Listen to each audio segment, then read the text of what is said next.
Well, I was not expecting to make this video today. Out of nowhere, a new promotional video for the film's ending theme Blizzard dropped, containing what is essentially just the film's third trailer, but it also contains some extended or brand new scenes that I'd love to touch on briefly today. There are a lot of familiar faces in here, but there are also a lot of familiar concerns flying through my head once again. That will come later, but for now we'll dive into what you can expect from a breakdown. That is of course breaking down the new scenes. The trailer kicks off with a young Goku hurtling through space, which of course isn't our first time seeing him this young with his new Minus-inspired design, but I can't help but notice just how young and cute he's been drawn here. It obviously has zero bearing on his appearance in the movie at all, but it definitely feels much stubbier, rounder, and I kind of love it since it brings back fond memories of the original Dragon Ball series. The next shot showcases Frieza, Broly, and Paragus leaving the ship with this blinding light behind them, which I imagine helps a lot with the impact in the context of this film. It's a big grand arrival. It's the following close-up though that really takes my interest. Yuya Takahashi at the very least corrects this shot of Frieza, featuring his ever so familiar layers of intense shading. Stylistically, it's absolutely nothing like the design sheets. It's more or less in line with something you'd see from Katsuyoshi Nakatsuru back in the day with those incredibly sharp eyes. In contrast, the next shot of Paragus, also from Takahashi, features very minimal shading with softer line work that's largely one-to-one with the sheets. You'll see this big back and forth all throughout this trailer, and I want you to keep that in mind for later in the video. The trailer then takes us through a quick montage of side characters in the film, all rocking the brand new designs perfectly. I really like the attention to detail in the lighting of this shot of Lemma with the canister. The image has a really warm hue to match the orange tinted lights on the wall. Though the armor in the background looks kind of out of place in contrast to the character art, I think the general compositing of that scene works really nicely. The next scene takes us through a familiar shot of Broly dashing at Goku and Vegeta, but we actually get to see the follow-through this time, which reveals two new looks at the aforementioned characters. Once again, this is a Takahashi supervised scene, and I'm absolutely over the moon to see work from him that's so in line with Shintani's approach. The artwork's very much Buu era in its shape design, so his personality's still there, but the shading's nice and minimal. It's really reassuring to see that this kind of stuff does actually exist within this section of the film. What's cool is that unlike the other trailers that cut between Takahashi and Onishi, this moves across seamlessly as Broly dives into the camera. Onishi is one of the best animators at Toei, and I really hope this film stops people sleeping on him because he deserves so much praise. The intensity of the line work and the facial expressions are just great. You've got his famous smears and of course his debris, which is another cool showcase of the film's compositing. Despite being hand-drawn, it's got a nice ice texture applied to it, and it's not just a thoughtless addition that sits on top of the drawing. You can actually see it takes into account the lighting of the scene. The end of this little section shows a quick Goku punch with similarly awesome traits, which cuts straight back to another Takahashi supervised section of Vegeta punching Broly. This is one gorgeous looking drawing. I mean, it's pulling at the nostalgic heartstrings of every single fan on the planet with its 90s era artwork. It's the kind of work that's going to be people's wallpapers for years to come. I cannot fault its existence in isolation whatsoever. It not only looks great, but that follow-through punch shows it's perfectly capable of throwing in cool, exaggerated smears seamlessly. It takes a lot of skill to do that, so I hope that means his corrections on top of other animators won't be particularly harmful. The next shot shows us a close-up of Super Saiyan God Vegeta that I have to say I don't really like. It's well drawn, questionable shading aside, but it kind of feels at odd with the design philosophy behind Super Saiyan God. We know there are plenty of shots from Takahashi that do honour this, so maybe it's just a one-off or there's a narrative reason for it. At the very least, we cycle through a load of cool Takahashi shots, right through to one that demonstrates exactly what I mean. Nice and soft God Vegeta, not following the design sheets very closely, but very much in line with the form's visual philosophy. The next section is by far the most interesting to me. The camera zooms in on Broly, whose face turns into these intense brushstrokes. We never get to see this on Dragon Ball. This kind of thing you can see all over the best shows in the industry, popularized by Yoshimichi Kameda, so it makes me so happy to see that not only do we get these great updated designs, but animators are bringing interesting techniques to the table alongside this. I love the intense lighting and effects works in the follow-through. I know I've spoken about interesting colours in these trailers before, but it really feels endless. After a seamlessly animated zoom-in of Broly powering up, it cuts back to some more Ryo Onishi who works his magic with this ridiculously cool power-up and attack. The way he animates is just unreal. I cannot get over how much life there is to his movements. The next scene has a Yuya Takahashi supervised section come back in, once again, which, once again, features an insane amount of shading and Boo Era inspired artwork. It's kind of hard to think of more things to say in these sections until I actually see the film and can work out who's animating under these corrections. They're quite strong, which doesn't really surprise me considering his approach on Super, but as someone who has to try and work this stuff out later, it's probably going to be a real pain. Moving on, we finally get to see Shinji Hashimoto's effects work. He's a specialist effects supervisor on this film, and it took us this long to finally see an explosion from him. As expected of someone whose specific job it is to do this type of work, it just looks amazing. The texture work is a little bit questionable, but that's not unusual for Toei, but I don't think it masks any of the original drawing, thankfully. Next up is a fun little surprise that we got a glimpse of the other day. Hiroyuki Itai, one of Super's regular animation supervisors, pops up looking pretty damn good under these new designs. His long necks and high ears make a return once again, and well, so does one of his less desirable features, his big noses.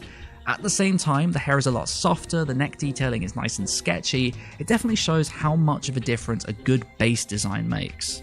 But that's about it as far as the new stuff in this trailer goes, but there is one other thing I'd like to address that's become a huge talking point over the past few days for some reason. This is of course about visual consistency in this film. For example, in this trailer, while all of the CG is actually looking pretty good, there's a weird mix of styles. Most of it is going out of its way to actually mimic 2D anime properly, but then there's these weird sections that look like real-life simulated explosions. Again, both are done technically well, but it's kind of a strange decision. The other one, and this is one I mentioned in my Trailer 2 breakdown, it's Yuya Takahashi's major deviance from the design sheets. I think it pretty much goes without saying that while Takahashi's work is spectacular and nostalgic, it doesn't look like the rest of the film whatsoever. That's a pretty unanimous opinion, but the point of contention is, does that really matter? I think the bottom line is that most people won't care or won't even notice. As long as what's in front of their eyes looks good from scene to scene, there's little chance of anyone really batting an eye. Most people who watch Super barely notice that the supervisor would change between halves, leading to some pretty big differences in style. Some people don't have an eye for it, or they don't know what to look for, and that's fine.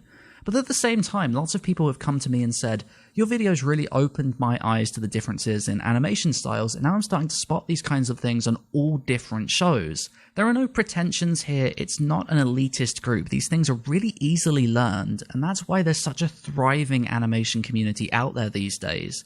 This type of minutiae matters to a lot of people, and it's not unreasonable to acknowledge and talk about that.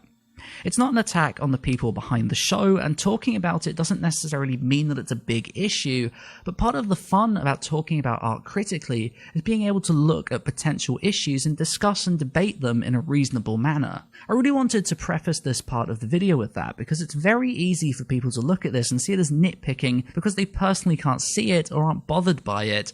Or worse, they see a lot of people making the same observations, and rather than view it as a lot of people with a very small level of concern, they see huge numbers of people talking about it and assume that must mean it's a big deal. So with that out of the way, let's actually talk about this. Does this matter?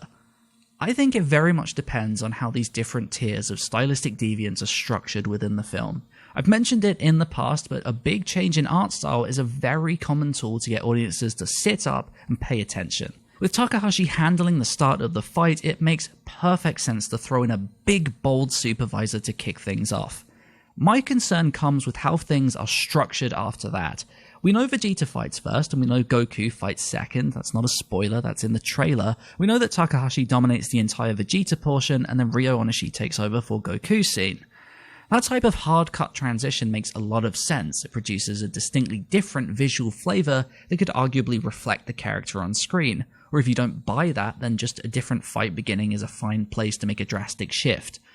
However, we know that's not how it plays out. We know that Takahashi comes back into supervisor section shortly after Onishi, and if that's not handled right, then it might be jarring for a lot of people, particularly if it flip-flops between the two. They are both phenomenal animators in their own right, but they're chalk and cheese.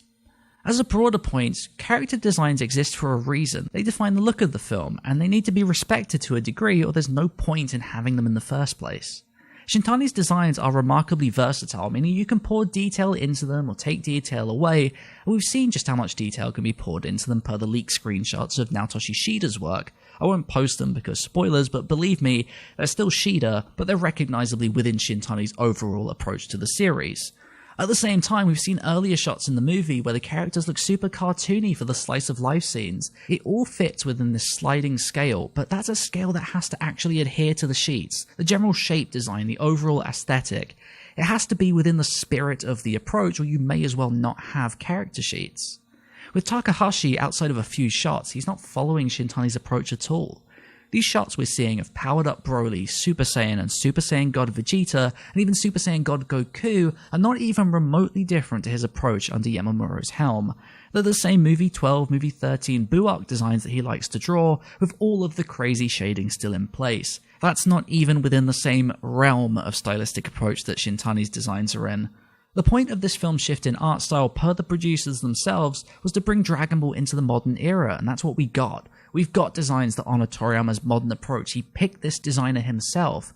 This is only interrupted by these chunks of old school Yamamuro from Takahashi. I don't want to silence Takahashi's distinctive voice. Every quality animator deserves to have a visible presence on the film. Like I've said over and over again, his work is really something special, but it needs to adapt a little bit. There are a number of shots that do this, and they fit fantastically without compromising his overall style. It's not about wanting to silence him or not have him on the movie. I don't expect him to start drawing super round characters, nor do I want him to. That's not his style. But it is important that his work makes some sort of sense contextually. A common counterpoint to this is, well, hold on, you were okay with people ignoring Yamamuro's designs, but now that it's Shintani, you have an issue. Isn't that really hypocritical? I really understand jumping to this conclusion. We have largely only ever spoken about TV productions on this channel, so of course that's what you're going to have in your head. The beauty of long-running TV productions is that you can get away with stylistic deviations because the format allows for it. It's episodic by nature, there are natural breaking points, and it's not uncommon to bring in distinctive supervisors that change things up on purpose to bring attention to an episode. This is a movie though, and it's a movie championing a big visual change to the series. To have these segments look like they're spliced in from another era is not really respecting that, even if they do look really damn good in isolation. I really hope that makes sense, and I really want to reiterate that in spite of how passionately or strongly worded this might sound, I'm not speaking objectively. Shintani was well within his rights to correct Takahashi away as the main supervisor on this film. Whether he was told to leave his work alone due to Takahashi's popularity, or just felt like it worked, we'll probably never know. But that doesn't really matter in the same way it doesn't matter what a scriptwriter intended with their story. It's the effect it has on you as a viewer that matters. If you think leaving Takahashi alone was right and it doesn't bother you, then more power to you. You are no less informed than I, and your opinion is equally valid, and I 100% respect that, genuinely. At the same time, if you happen to be like me and don't think it really works, you're also entitled to that opinion and that same level of respect. Parts of this fandom have been shouting at each other over the past few days, and it's silly. Every single person agrees that Takahashi looks fantastic. We should be able to talk about the nuances of the fantastic art in this film. It doesn't need to be this big tribal war. I understand that there are a lot of rude and extreme people on both sides of this, but they don't represent any side as a whole, and you don't have to engage with them. The vast majority are reasonable people, so please talk about this reasonably and don't lump them in with the extremists. No backhanded remarks, subtweets, quote tweets, angry video responses. There is no need for it. Talking about nuance is fun, and it's super easy to do that peacefully. I'm sure you can tell this has been working me up for a few days, and I apologize if you haven't followed this drama whatsoever. I hope you still got something from it. I hope it was somewhat informative, and if it was, and if you enjoyed this, then please do be sure to rate this video. Lots of content will of course be coming up with the launch of this film in a few weeks. I'll be heading off to Tokyo not very long from now, so be sure to subscribe if you're new and want to see my thoughts as soon as possible. As always though, I will catch you in the next video.